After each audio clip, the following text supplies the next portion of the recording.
Alþingi.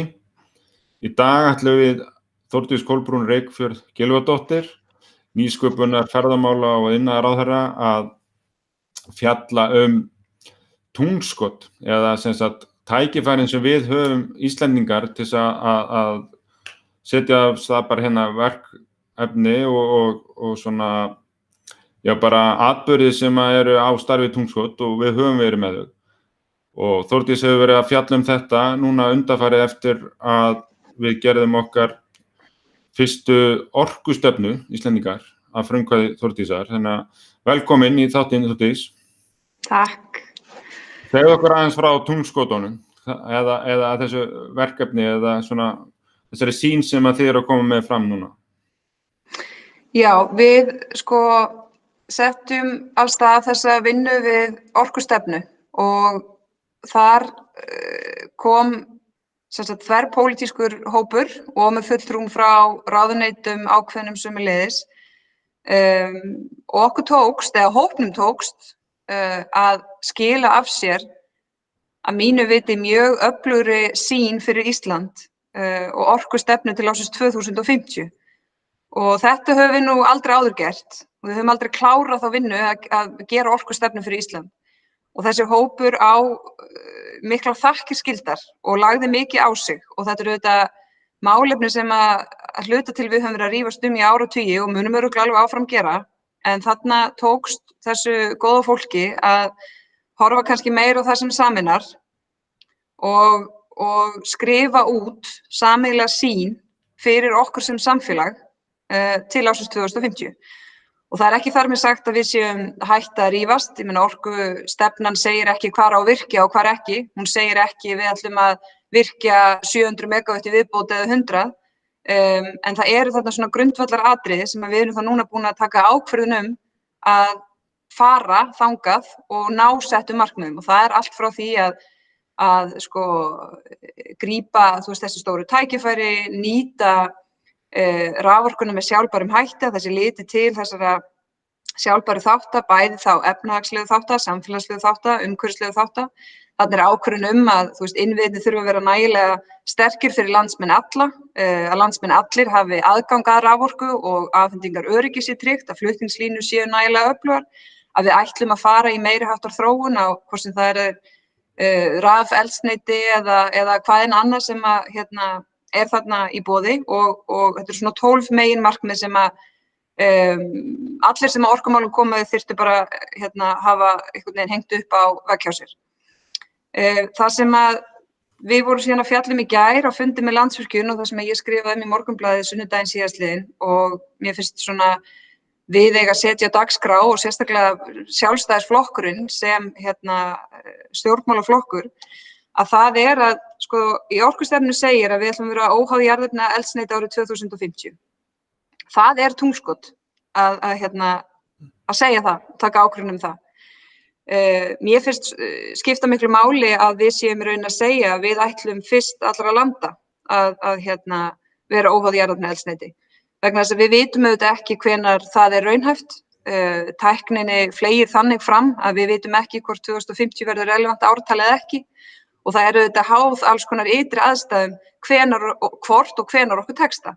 En svona skýr yfirlýsing að segja bara ef við ætlum að vera fyrst og við ætlum að gera þetta fyrr, það hlýtur að gera það verkum að þetta verður raunhæft fyrr.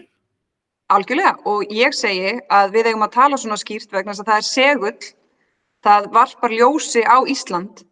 Við erum þá í augum umheimsins, það land sem ætlar að vera fyrst. Og við erum ekki að segja það bara því okkur langað og það er ekkert skot út í lofti. Það er vegna þess að við sjáum að við getum það. Við höfum hér forskot, við höfum hér endurnýjanlega orku og við höfum hér hugvit og þekkingu og reynslu til þess að ná þessu fram.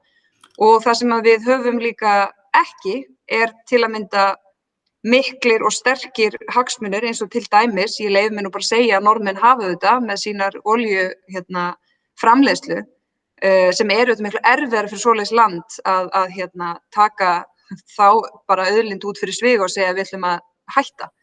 Við erum ekki með það hér En þú segir að við höfum forskot og ert alveg viss við höfum þetta forskot af því að við höfum það klárlega í sjávarútvegi. Það 6 staða forskot. við höfum það augljóslega sjávarútvegi. Það hvergi í heiminum fjallað sjávarútveg á þess að horfa til Íslands og við erum fengin á allar stórar ráðstefnur sjávarútvegsmál til að kynna hvernig okkur hefur gengið. Öll tækninýjungin og nýsköpunin flutt út úr landi til að sýna hvaða hugvit við höfum í sjávarútvegi. En ég fór í hittifyrra 2019 á 2 ef ekki 3 stórar ráðstefnur í Brussel og vegum Norðurlandaráðs orkumál. Þar voru allar stóru þjóðir Evrópu og Evrópusambandið sjálft að fjalla orkumál. Orðið Ísland kom ekki einu sinni fyrir.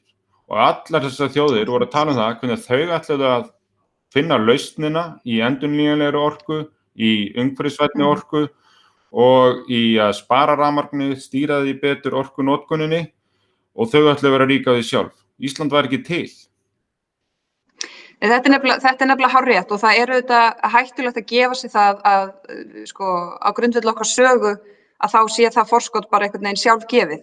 Og þegar heimurinn allur hefur aldrei hlaupið eins hratt í viðleitni sinni til þess að skipta út orkugjöfum, að þá sjálfsögðu þurfum við að hlaupa enn hraðar. Þannig að það að saxast á þetta forskot. Og á fundinum sem var í gær morgun, að þar kom til dæmis Clemens Hjartar sem nú meðeigandi McKinsey og sagði skýrt, og ég bara tek undir hans orð og greiningu algjörlega. Það sem hann segir það saxast á forskot Íslendinga í orkumálum því orka frá endurnýjanlegum orkugjöfum, til dæmis vindi, alltaf að verða ódýrari, þetta vitum við. Það kallaði á nýsköpun, nýtt regluverk, nýtt fjármagn, nýja hugsun og ný störf. Þannig að Íslendingar eru að ákveða hvort þeir vildu vera við stjórnvölinn áfram í orkumálum sínum eða leiksoppar ákvarðana annarra. Og það líka kannski þess vegna sem að ég bara sem orkumálaráðherra að segja þetta svona skýrt. Landsvirkjun segir þetta getum við, hin orkuframleiðslufyrirtækin eru vonandi okkur sammála. Þetta segir í orkustefnu, þannig að ég lít svo á að við ætlum ekki að vera leiksoppar ákvarðana annarra. Við ætlum að viðhalda þessu forskoti, en það þýðir líka að við þurfum að hlaupa hraðar og ef við ætlum að taka ákvörðun, þá þurfum við að gera það saman. Það ekki bara einn ráðherra eða einn ríkisstjórn eða einn stjórnmálaflokkur sem gerir það. Við sem samfélag þurfum þá að taka ákvörðun þetta. Ég tel það fullkomlega raunhæft, ég tel þetta ótrúlega spennandi tækifæri, ég tel þetta risastórt efnahagsmál og þetta muni auðvitað ekki ganga nema þetta standi efnahagslega undir sér og það það sem við erum að gera. Þetta kallar auðvitað á fjárfestingar, þetta kallar á einhvers konar stuðning í byrjun eins og allt rannsóknar og tækni og vísindastarf gerir. En með því að taka þessa ákvörðun, þá þýðir það auðvitað að það kallar líka á aðrar ákvarðanir. Ef við segjum A, við ætlum að vera fyrst allra landa, óháð jarðefnaeldsneyti, þá þýðir það B. Það þýðir þá, við munum þurfa meiri orku. Það ekki hægt að segja, jú, ég vil fyrst allra landa vera óháð jarðefnaeldsneyti en ég lít svo á við munum aldrei virkja meira. Það algjörlega óraunhæft. Þannig að ef þú ert að meina það sem að ég að gera, þá átta ég mig því að það kallar á meiri raforkuframleiðslu. Það ekki þar með sagt að við þurfum að gera það allt í vatnsafli. Við erum hér að búa til regluverk utan vindorku. Það eru gríðarleg tækifæri í því. Þá eigum við eftir vindorku á hafi og svo framvegis vegna þess að þróun svo mikil. Við erum auðvitað ekki að fara að sækja okkar raforku með sólarorku eins og mörg önnur lönd. Og ef við reynum bara átt okkur á þessum breytingum sem eru að verða á næstu árum, þá til að mynda ímyndum okkur með tækni til þess að virkja sólarorkuna og landsvæðin í veröldinni og magni sem hægt að virkja þannig og hvaða áhrif það hefur síðan á heimsbyggðina. Þegar við förum að geta, þetta snýst ekki allt flutningslínur eða sæstrengi, menn við erum að framleiða, það hægt að nýta í batteri, í vetni sem síðan bara flutt í töngum á milli landa.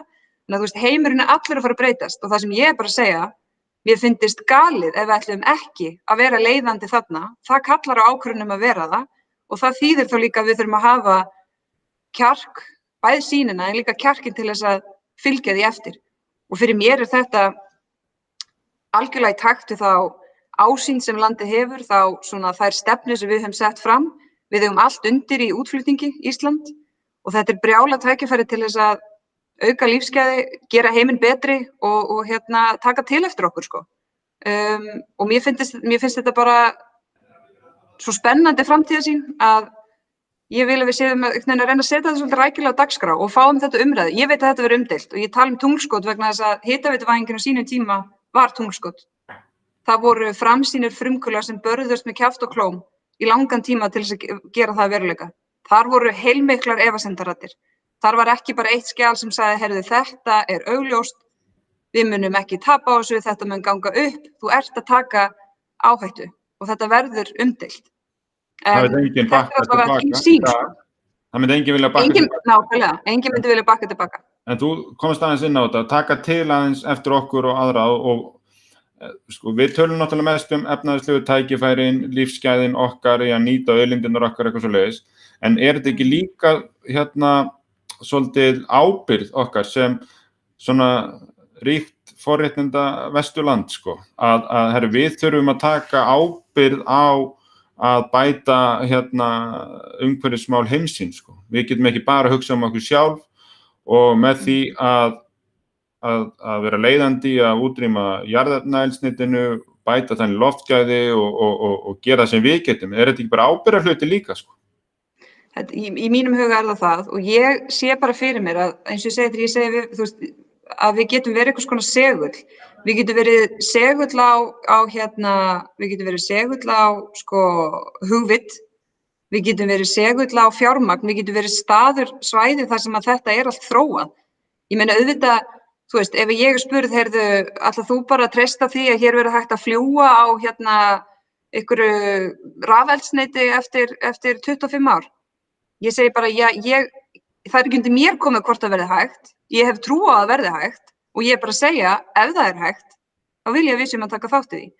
Og við getum hér verið sko ákveðin pilot starfsemi hér og þannig verðum við eftirsóknarverð og þannig mun þá líka sko stækka, þú veist, það mun bara vera eftirsóknarverð að koma rannsaka, prufa bæði formi fjárfesta sem vilja koma að prufa, líka bara í formi sko sérfræðinga sem vilja koma að prufa.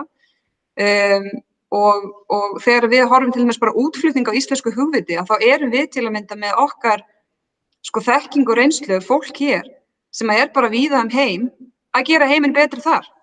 Ég meina í Kína jarðhita framleiðsla á jarðhita sem hefur sko minnkað losun, bara þar hefur kannski minnkað losun bara álíka mikið og við losum á ári hverju hér á Íslandi. Þannig að þetta snýst líka sko, þetta snýst ekki að við erum ekki að fara að fæða heiminn af raforku, þetta snýst sko nýsköpunina, tækniþróunina og sýna hvað hægt að gera. Og það spila þá saman að það hægt að vera pilotverkefni hér, við getum flutt út hugvit, við getum verið segull að hugvit annars staðar frá. Og til dæmis við tekum bara vetni, ég meina við erum hér að vinna því að geta verið með vetni fyrir þungaflutninga og mögulega skip og svo framvegis. Það eitt. Svo annað að taka ákvörðun, viljum við framleiða vetni til útflutnings. Þjóðverjar hafa sýnt í áhuga að fara í samstarf með okkur vegna þess að þau vilja gjarnan skipta út gasi í húshitun fyrir vetni. Það ekki þar með sagt að við getum fætt allt Þýskaland, öll heimili í Þýskalandi með vetni. Þetta snýst ekkert það, við ætlum ekki að gleypa heiminn, ég bara að segja að við getum algjörlega verið relevant þáttakendur í þeim breytingum sem framundan. Öll lönd að keppast við það og við eigum að vilja spila með. Og eins og að fara yfir og fundum í gær var þetta líka áhersla á aðra þætti eins og gagnaver, hátækni, matvælaframleiðslu og aðra slíka þætti. Ja, þetta fullt að tækifærum en sko, já, við höfum sýnt þetta kannski einmitt eins og við nefndum á í sjávarútveginum að þar erum við sem sagt að flytja út hugvit og í því hvernig við höfum gert þetta og þú ert að vísa til þess að við getum kannski gert þetta í orkumálunum líka. En hér kemur nú einn maður, Páll Guðmundsson úr sjávarútveginum einmitt sem á nú að þekka þetta en hann segir að við séum bara með óskikju hérna að við getum gert þetta orkumálum. Kannski býst ég við að Páll sé að vísa þá í það að við Íslendingar munum aldrei koma okkur saman það að gera það sem þarf að gera í B, sko, eins og þú sagðir. Við erum búin að segja alltaf að gera A, þá þarf B að fylgja.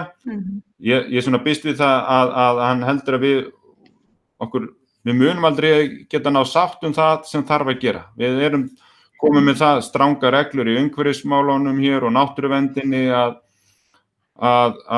við bara komumst ekki neitt. Það tekur 25 ára að byggja Texco, það kemur norðan stormur, allt rafmagnslaust og svo núna komin eitthvað frumvarp vindorkuna og það má hvergi setja vindmyllu og svo vilja sveitarfélögin ekki hafa þetta virkjanirnar í garðinum hjá sér heldur upp á hálendinu en náttúruverndarsinnarnir vilja ekki hafa þetta upp á hálendinu. Hvernig ætlum við að gera þetta? Nei, ég meina, en þú veist, þetta samt, þetta bara kjarni máls. Þetta það sem við eigum það út af þessu sem maður er að setja þetta á dagskrá. sko ákvörðun alltaf að vera fyrst landa óháð jarðefnaeldsneyti, það þýðir að við munum þurfa að virkja meira, ok? Hvar ætlum við að gera það? Hvernig ætlum við að gera það? Vindorka er stór partur af því í mínum huga. Ég er engin sérstakur talsmaður þess að vera með vindorku alls staðar út allt og í görðum í öllum sveitarfélögum. Og þetta nýja regluverk, það er vissulega þannig að þú ert með rauð svæði og þú ert með græn svæði sem eru svo sem ekki stór, svo langstærstu hluti gulur. En gult svæði þýðir ekki að megi ekki virkja, heldur kallar það ákveðna skoðun. Og svo vill hann þannig til að þessum 34 vindorkukostum sem í rammaáætlun 4 eru að mér skilst 10 þeirra á grænum svæðum. Þannig að það segir mér líka að þeir sem hafa verið að vinna rannsóknarvinnu og kanna staði og staðsetningar hafa gert það þannig skynsemi að það fer nú saman það sem að mati stjórnkerfisins eru græn svæði að miklu leyti einmitt það sem að fjárfestar og þeir sem hafa verið að huga að uppbyggingu vindorku hafa sagt það sama. Þannig að það eru mikil tækifæri til uppbyggingu vindorku og ég lít svo á að þrátt fyrir ég heyri gagnrýnisraddir á þetta fyrirkomulag, þetta eru stór skref sem að skýra regluverk vindorku mikið. Það er mikilvægt að þingið klári þetta fyrir sumarið þannig að aðilar, bæði fjárfestar og aðrir, geti lesið í það hvað reglur gilda á Íslandi ef við yfir höfuð ætlum að byggja upp vindorku. Og það kann líka vera að ég veit nú ekki að því Páll Guðmundsson skrifar óskhyggja, ég meina sumir segja að það sé óskhyggja að gera ráð fyrir því að við munum ekki þurfa að nota jarðefnaeldsneyti árið 2050. Aðrir segja, heyrðu, við lentum hérna í óveðrum og það var nú eins gott að við vorum með olíubirgðir hingað og þangað bara til þess að geta hlaðið síma og allt þetta. Ég átta mig alveg á þessu, ég bara segi, tækniþróunin rosalega mikil og við finnum það núna að þrátt fyrir að innviðir okkar séu sterkar heldur en fyrir áratugum, þá erum við miklu háðari raforku heldur en við vorum. Þetta mun bara aukast. Það þýðir auðvitað að það er ekki þannig að við tökum ákvörðun að vera komin á allt annan stað hvað var að notkun á jarðefnaeldsneyti án þess að umhverfið allt breytist líka. Þetta þarf auðvitað að gerast samhliða. Þú þarft að hafa miklu öruggari innviði, miklu tryggari varaafl og svo framvegis til þess að tryggja það að þegar að hlutir gerist að þá séum við samt örugg. Þannig að það sem ég bara að segja að það er mat sérfræðinga og þetta sé raunhæft. Það er að stórum hluta ákvörðun og það kallar á aðgerðir og það sem ég bara að segja, ég vil að þetta sé ákvörðun okkar. Ég átta mig á því að það er samfélagi sem þarf að ákveða það saman, það er ekki bara einn stjórnmálamaður eða einn flokkur. En þetta mín sýn, ég legg hana á borðið, ég vil að við ræðum hana, ég heyri að önnur orkufyrirtæki og þar á meðal langstærsta orkufyrirtæki í landinu sem Landsvirkjun, sem einmitt í eigu almennings, á sömu skoðun. Þannig að mér finnst þetta að vera spennandi framtíðarsýn sem mun skapa heilmikil verðmæti og þú horfir bara á veröldina, löndin í kringum okkur að sturta peningum í þessa þróun, af því það vilja allir verða grænni. Og þá segi ég bara, hvernig ætlum við að maksa árangur og hlutverk okkar í þessum breytingum? Í þágu okkar, í þágu, bæði í þágu bara heimsins, í þágu umhverfismála, en fyrst og síðast í þágu Íslendinga, í þágu okkar hér. Og í því eru bara ótrúlega mikil tækifæri. En þá þarf þetta að vera í þágu þjóðarinnar, og þá þurfum við líka að þú veist að nefna innviðina. Þá þarf líka að vera virt jafnræði. Það þarf að vera jafnræði að aðgengi að þessari orku. Þannig að nú að koma gagnasæstrengur og vonandi bara í lok næsta árs hingað til Íslands sem að eykur tækifærin okkar í uppbyggingu gagnavers iðnaðarins gríðarlega. Sveitarfélög á Íslandi, þau hafa ekkert neitt jafnan aðgang að því að fá þessi gagnaver til sín nema innviðirnir sé í lagi, þess að dreifa þeim landið. Það er númer 1. Þannig að atvinnuuppbyggingin og þetta getur dreifst landið, þá þurfa að vera öflugir raforku eða orkuflutningsinnviðir til staðar.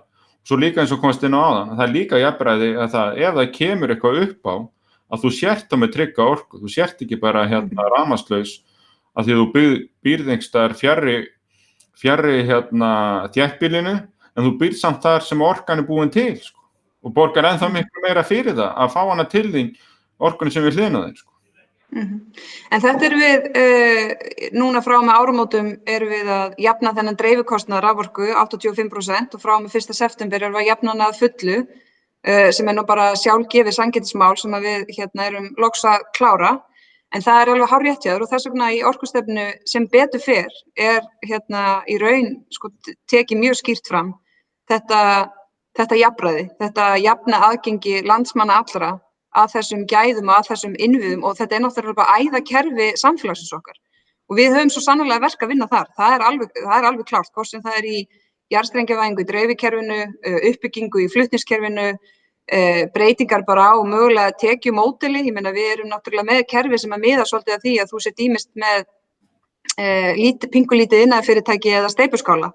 Svo erum við bara allt í einu komin með fjöldan allan af hraðhleðslustöðvum, við erum með gagnaver sem eru ýmist rétt undir 10 megavöttum, langt undir 10 megavöttum, langt yfir 10 megavöttum og svo framvegis. Og okkar regluverk þarf líka að taka mið af þessu og svona vera með innihalda meira bara svigrúm, þannig að það taki mið af þessari fjölbreytni sem að verða í þessu öllu saman. Og þar er svo sannarlega verk að vinna líka. Já, en við erum búin að tala mikið vindinn eins og það sé svolítið lausnin í þessu, en við eigum samt bæði jarðvarmann og svo sem kannski flesti kostir núna í rammaáætluninni og svo sem eftir að nýta, en við eigum alveg líka tækifæri í vatnsaflinu og svo vitum við ekki hvað tæknin á eftir að fleyta fram í að nýta núverandi virkjað vatnsafl betur og svo líka bara samspilið, hvernig þetta að nýta vatnsaflið betur eða fær vindinn með sér og eitthvað svona. En þú ert alveg sammála því að við eigum gríðarlega ónýtt tækifæri í vatnsaflinu án þess að drekkja hálendinu. Algjörlega, við eigum það svo sannarlega. Það snýst ekki að hvorki drekkja hálendinu né einhvern veginn fylla landið af einhverjum lónum, sko. Og svo eru líka þannig tækni, sko, það líka þetta, ég meina bara með því að skiptum túrbínur í einstaka virkjunum getur kannski verið að auka framleiðslu raforku með einhver x mörg megavatt mjög víða, þannig að allt hangir þetta saman og það auðvitað mjög mikil tækifæri ekki bara í að auka raforku framleiðslu með vindorku, heldur einmitt eins og nefnir þetta samspil vatnsafls og vindorku. Og það raun það sem okkur skortir og kannski sérstaklega vegna þess að við erum auðvitað einangra kerfi, við erum ekki tengd, þannig að við erum í raun á hverju ári bara með vatnsafli og jarðvarmann og ekki vindorku og með auðvitað 85% raforkuframleiðslu bundið í þessa örfáu stóru mikilvægu, brjálæðislega mikilvægu samningar sem við erum með við stóriðina, að þá erum við í raun sko að svona með lögmætu, algjörlega lögmætu, kannski brottkasti, að bara það velta bara út í sjó sko orka fyrir kannski, ég veit ekki, 5-6 milljarða á ári sem að við af því að stóriðu samningarnir eru alltaf jafna þannig að þeir miða við lakara vatnsár og svo erum við ekki með, þannig að við erum ekki með svona innbyggðan sveigjanleika þar sem líka auðvitað kannski að hluta til bara eitthvað samningsatriði sem kann að breytast með tímanum, að stóriðan verði einhvern veginn þáttakandi í stýringu á framboði og eftirspurn á raforku sem auðvitað vandmeðfarið í svona fámennu landi sem einangrað, en ég held að þetta muni þróast og muni taka breytingum, en vindorkan klárlega mikilvægt til þess að ná þessu betri nýtingu á vatnsaflsvirkjunum. En svo langar mér að koma eitt svona inn í þessu, að það eru þessi orkuskipti, sko. Mér finnst umræðan orkuskipti fara svolítið alltaf út úr því að það að gera alla fólksbílana rafmagnsbílum, en orkuskiptin hljóta að vera mest í sem sagt þungaflutningum, þá bæði flugi og skipum og flutningabílum, og þar kannski þá metanið og vetnið miklu raunhæfara. Þannig að við erum að tala þessa fjölbreyttu og raunverulega orkuskipti, ekki bara þetta krútlega heimilisbílinn, rafmagnsbílinn, og þannig að það skiptir máli og þar eru tækifærin hjá okkur örugglega gríðarlega mikil og líka bara að fara að selja skemmtiferðaskipum og annað slíkt vetni þegar koma hingað. Og þessi þróun vissulega í fullum gangi og spurning hvenær raunhæft að það svona fara að telja þannig að þú veist þið fara að skipta máli sko að við getum, og það alveg rétt, menn stóru tölurnar eru þar að komast í orkuskipti í þungaflutningum og skipum og þegar við síðan erum að tala til að mynda, þú veist, flug, hvort sem það ég meina, fyrst varum við vantilega að tala bara einhver innanlandsflug og eitthvað svona, menn allt þetta í einhverju þróun. Ég veit ekkert hvenær það gerist, það getur vel verið að það sé töluvert langt í það. Ég segi bara, þegar það gerist, erum við allavega tilbúin með bestun á því hvernig við framleiðum þessa vöru sem verður eftirspurn eftir. Ég meina, við erum ekki að fara að þróa, sko, kannski flugvélarnar sjálfar, en við vitum hvar við erum sterk og það þarna og við eigum að nota heimamarkaðinn til þess að undirbúa okkur undir síðan einhverja alþjóðlega sókn þar sem við kjósum að fara í slíka og það verður náttúrulega ekki á öllum sviðum og það eru allt önnur ákvörðun að tala svona vetnisframleiðslu fyrir innlandsmarkað og tala svo vetnisframleiðslu til útflutnings og það verður örugglega pólitískar, mismunandi pólitískar skoðanir á því en ég segi bara í mínum huga það mjög mikið tækifæri og líka bara tækifæri til þess að gera vel, gera gott, gera gagn, vera þátttakandi í þessum breytingum og svo eigum við bara að vega og meta hvað efnahagslega skynsamlegast fyrir okkur. Já. Þetta samtíð bara spennandi, sko. Já, við skulum muna aðeins eftir þessum efnahagslega punkti rétt eftir, en mér aðeins varandi flugi, sko, þá fengum við kynningu umhverfis- og samgöngunefnd á því hvernig staðan í orkuskiptum í flugi. Og þá það þannig að það raunhæft bara innan 5 ára að fara að fljúga innanlandsflug og rafmagnsflugvél. Styttri ferðir sem mun draga gríðarlega kostnað og getur verið grundvöllur að bættu innanlandsflugi og ódýrara og raunhæfara hér á landi. En það sem eru stóru fréttirnar það að Airbus búin að segjast alltaf að byrja að fljúga á vetni 2035. Það á morgun, sko, 2035. Þá Keflavíkurstaðsetningin ennþá mikilvægari. Akkurat, það þýðir það bara að það ekki jafn langdragnar eins og jarðefnaeldsneytið þegar eru á vetninu því að það rúmmálsmeira vetnið og þá þurfa að millilenda hér í miðju Atlantshafinu, sko. Þannig að það bara gríðarleg tækifæri fyrir okkur, sko. Þau eru að koma, sko. Þau eru bara handa á horni. Ég man eftir fundi þar sem að við vorum að ræða, sko, þú veist, möguleiki á Keflavíkurflugvöllur missi sitt svona samkeppnisforskot þegar að fleiri og fleiri vélar verða orðnar svo langdragnar að þú getur farið bara frá Norðurlandi til Asíu og þú þarft að geta millilenda, sko, og Bandaríkjunum, þú veist, allt þetta. Og þá kemur síðan þessi punktur, á einhverjum tímapunkti, ég meina, menn muni allavega að reyna að gera það sem hægt í því að koma vélunum á annars konar eldsneyti. Og þegar það gerist, þá einmitt það að fljúga styttri vegalengdir og þá erum við mögulega og þurfum þá að vera það, sá lendingarstaður og við þurfum þá líka að vera búin að svara því, ætlum við þá líka að vera, sko, þú lendir hér og þú fyllir á vélina. Þá náttúrulega það líka í þannig magni að það langt umfram einhverja þungaflutninga sem að keyra milli landshluta á Íslandi, sko. Já, þá þurfum við að vera tilbúin að framleiða það. Að því að talandi efnahagsleg áhrifin að þau hljóta þá að vera mest í því að draga úr innflutningi á eldsneyti og framleiðst og frekar fyrir útflutning að selja það þarna. Og ef við verðum ekki tilbúin 2035 þegar vélarnar fara að lenda og biðja vetni, að þá getum við lent í því að þurfa að fara að flytja inn vetni, sko. Akkurat. Og það varla skynsamleg niðurstaða og bara aftur út frá þessum, sko, efnahagspunkti, mér skilst að við séum að eyða 50 milljörðum í gjaldeyristekjur á ári í innflutningi á jarðefnaeldsneyti.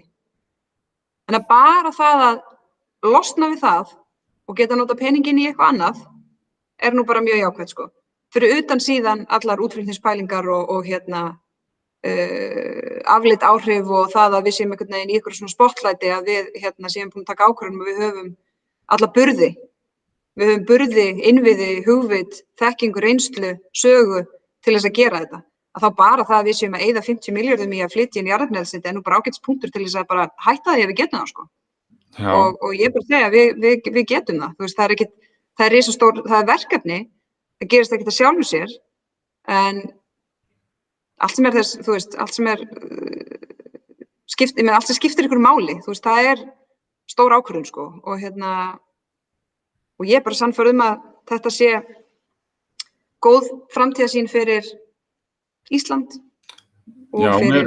Ég held að við sem algjörlega sammála það og ég held að allir sem að kynna sér þetta í að sameinast það hvað þetta stór og mikilvæg málefni, efnahagslega, samfélagslega, umhverfislega eins og við komið fram hérna og þetta svo gríðarlega mikil tækifæri Þannig að nú bara lokin á þessum þætti hjá okkur og hérna þetta búið að vera mjög fróðlegt og svona teikna upp þessa heildarmynd sko, því mér finnst umræðan þessi umhverfismál og efnahagsmál á Íslandi alltaf snúast svolítið aurinn í staðinn fyrir krónuna sko, ef maður getur orðað það þannig, að eins og ég nefndi áðan bara að tala að einkabíllinn sé rafmagnsbíll en það er eitthvað allt annað sem skiptir miklu máli. Til þess að við getum framkvæmt tunglskotið og getum komið þessari stefnu í framkvæmt, hvað þarf að gerast? Hvað bara verkefnið okkar núna, stjórnmálamanna og bara Íslandsins samfélags, ef það ætlar að grípa sér tækifæri, standa undir þessi ábyrgð og gera þetta? Við þurfum sátt ákvörðunina, við þurfum stuðning við ákvörðunina, við þurfum að fá það fram að þetta sé eitthvað sem samfélagið vilja gera og sjáu hvað í því fyrir okkur og hversu virði það síðan, bara fyrir umheiminn. Við þurfum að vera tilbúin að forgangsraða, við þurfum að forgangsraða fjármagni. Þegar við vorum í hitaveituvæðingu, þá vorum við ekki að setja miklu minni kostnað af vergri landsframleiðslu og Bandaríkin voru að gera þegar þau voru með sitt tungskot, að reyna að koma manni til tungsins. Þannig að þetta kostar, alveg svo hitaveituvæðingin kostaði, það hefði verið miklu auðveldara bara að sleppa því, að gera það bara ekki, þá hefði færri verið að rífast og við höfum bara haldið áfram með það sama. Þannig að þetta þýðir að við þurfum að hafa hugrekki til þess að standa við ákvörðunina, standa fyrir henni og þetta kallar á aðgerðir. Þetta kallar á aðgerðir í innviðauppbyggingu, í rannsóknum, í þróun, í markaðssetningu á að við viljum fá fólk og fyrirtæki til þess að taka þátt í þessu með okkur. Það þýðir við þurfum meiri raforku, við þurfum innviðauppbyggingu og við þurfum bara þetta hluti til þetta bara viðhorf, þetta bara ákvörðun. En við gerum það ekki án þess að það sé einhver sátt það. Og þá finnst mér skipta máli að hafa það í huga að þetta eitthvað sem að langflest lönd vilja svo gjarnan og að reyna að grípa tækifærin. Þannig að við þurfum að ganga í takt, við þurfum að stilla saman strengi, við þurfum að hvar sem þú staðsettur einhvern veginn í þjóðfélaginu þá þarftu að hafa þessa sýn hana fyrir fram að það, því að hlutverkið, það er svo margir sem hafa hlutverk í svona ákvörðun. En þá kannski líka bara til þess að við svörum aftur Páli hvort þessi óskikja þarf ekki þá líka að allir að hafa trú á verkefninu Jú, ef við höfum ekki trú að við getum þetta, þá náttúrulega engin annar að fara að hafa hana og ég ítreka bara, það er ekki eins og ég hafi einhvern veginn vaknað eitt morgun og sagt, djöfull væri þetta sniðugt til þess að rugla umræðuna og þess vegna ætlaði að slengja þessu fram. Það er mat okkar besta fólks að þetta sé raunhæft og tungskot eru raunhæf og það er eðlilegt að það séu efasemdaratriði það. Það er okkar hlutverk að eiga þetta samtal bara við alla og reyna að fá fleiri í lið með okkur og líka bara, það er ekki eins og það liggi fyrir aðgerðaáætlun hvernig þetta er gert. Við erum ekki með 400 atriða lista sem við þurfum svo bara að fara drífa í. Það er verk að vinna. Þetta er tungskot og það er raunhæft og ég er handviss að við getum það og það muni bæta lífskjör okkar hér en það muni líka bæta bara líf fólks víða. Samtalið hafið. Ég þakka þér kærlega fyrir þetta samtal og við erum bara, ég er tilbúin í að taka þetta samtal áfram og ég veit að þú ert það líka. Þannig að það er bara þá næsta verkefni núna. Við ræðum þetta saman sem þjóð og kýlum á málið. Kæra þakkir fyrir upplýsandi og fræðandi samtal.